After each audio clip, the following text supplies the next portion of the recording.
Hey, what's going on, everyone? I'm Ken here with Northeast Beer Guys, where we review beers from across the country and around the world. I'm very excited today because we're going to be reviewing a beer from the world's oldest brewing company. So right now, take the time, hit the subscribe button down below, click the notification bell so you don't miss any future videos from us.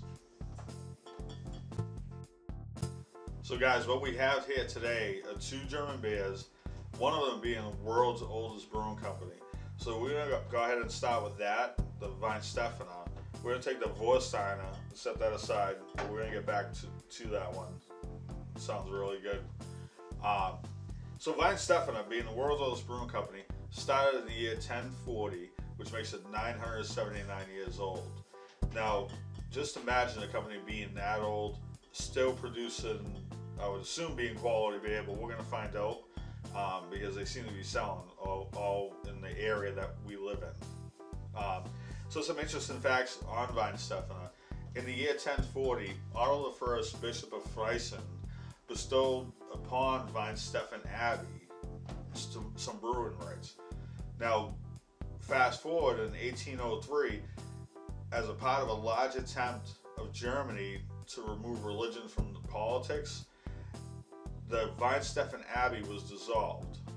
The cloister passed into ownership of the Bavarian government, meaning, let me rephrase that, meaning Weihenstephan Abbey, the cloister meaning Weihenstephan Abbey, was passed into ownership of the Bavarian government. Today, the Weihenstephaner is still owned by the Bavarian government and continues to brew the beers under German purity laws of 1516. Now, you might be asking, what is German purity laws of 1516? We're going to get into that in another video, so make sure to hit the subscribe button, click the notification bell, so that you get an opportunity to see that video when it first comes out. So we're going to take the time right now, we're going to pour this, see how it looks, and then go ahead and give it a taste. So bear with me for 1 second, guys.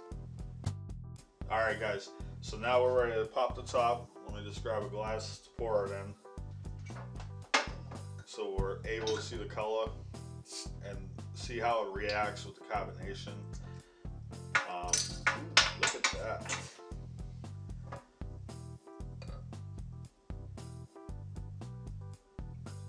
Immediately, the carbonation, the head starts to form. We'll clean up the bottom top a little bit later.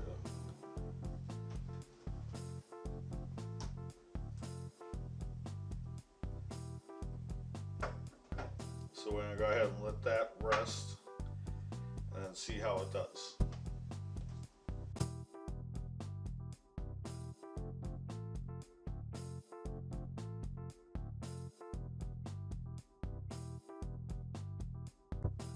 So one thing I forgot to mention, guys, is the beer that we're trying from Weihenstephaner is a Weihenstephaner Dunkel. Now a Dunkel is essentially like a double bock. When you Google the definition of Dunkel, you come up with a double bock. Now, in future videos, we'll be reviewing double bocks that are produced here in the States. A lot of them are really good, some not so good. But stay tuned for future videos, and then you'll be able to get the chance to watch our video and see what you think of it. So what we're gonna do right now is we've already looked at the color. The color of it, real nice color. People will say hazy. It's hazy, it's still carbonated, and the golden color that's coming up from it just looks delicious. But a hazy beer doesn't make it a bad beer. It just shows the property inside the beer. But again, another video in the future. Stay tuned. So we're gonna give it a smell, and then give it a quick taste.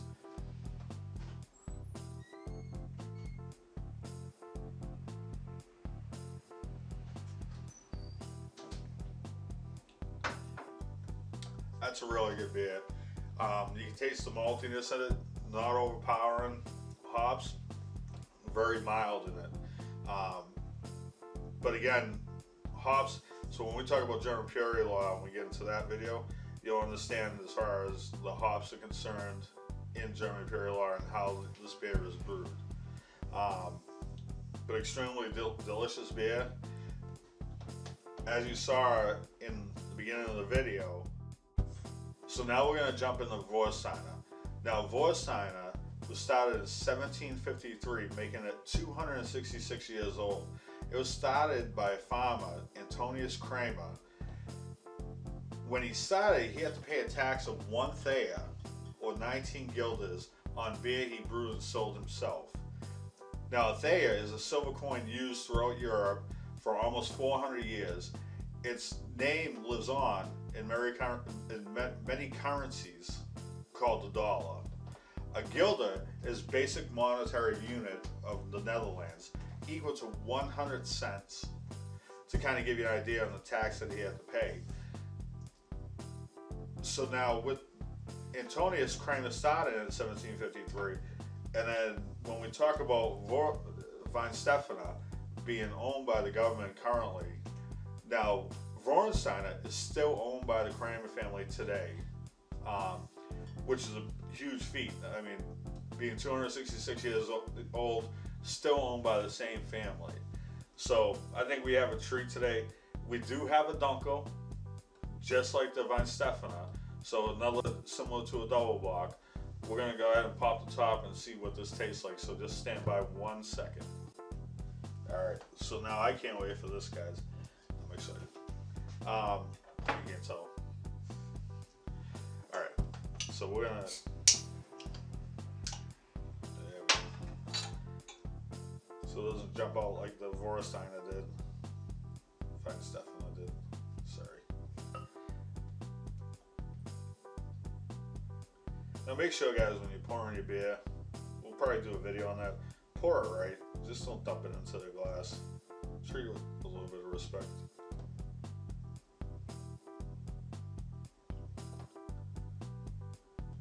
So I'm gonna let this rest, and then see what it does for color. And it's got a small head to it. Doesn't make it a bad beer though.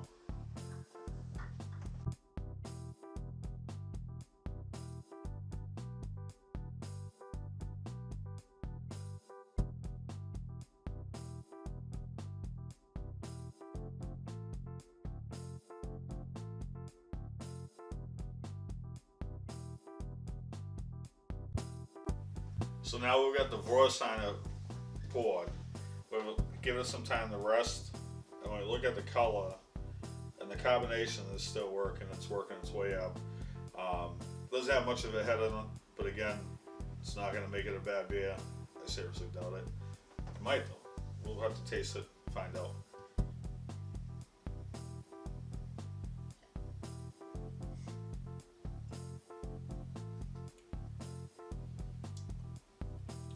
Dark, delicious, very dark taste, very rich taste, a little bit more maltier than the Weihenstephaner.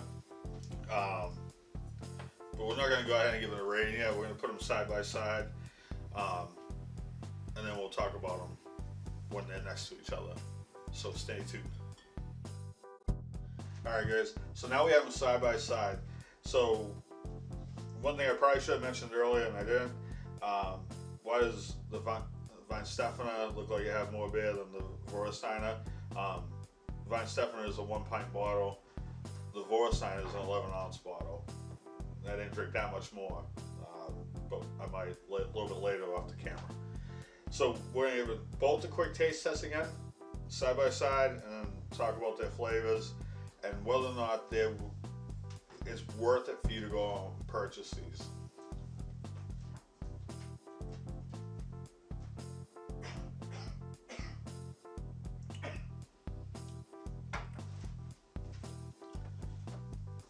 So the Warsteiner, very deep malty flavor, not overpowering deep, very tasteful deep, bold flavor, tasteful. So we'll go right there and we'll taste the Weihenstephaner again.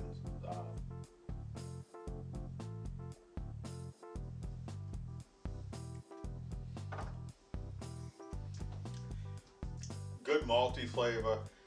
Again, not overpowering, not as strong as the Warsteiner.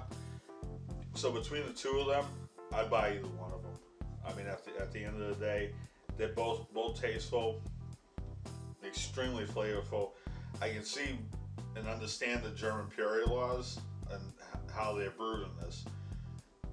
We'll talk about the German purity laws in the future video, as I said earlier, so you guys can grasp a better understanding on what they are, and then go out and buy these, and then you'll taste the difference between something brewed from an older brewing company, still under the same recipes, under the same ownership, and you'll be quite impressed, trust me.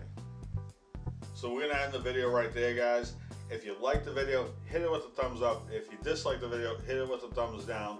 If you guys have any suggestions for future videos, want us to try a different beer, review a different beer for you guys, put it in the comment section below. Or if you just want to say hi, what's going on, guys? Just go ahead and put it in the comment section below. We'll get back to you guys. And as always, cheers and enjoy what you drink.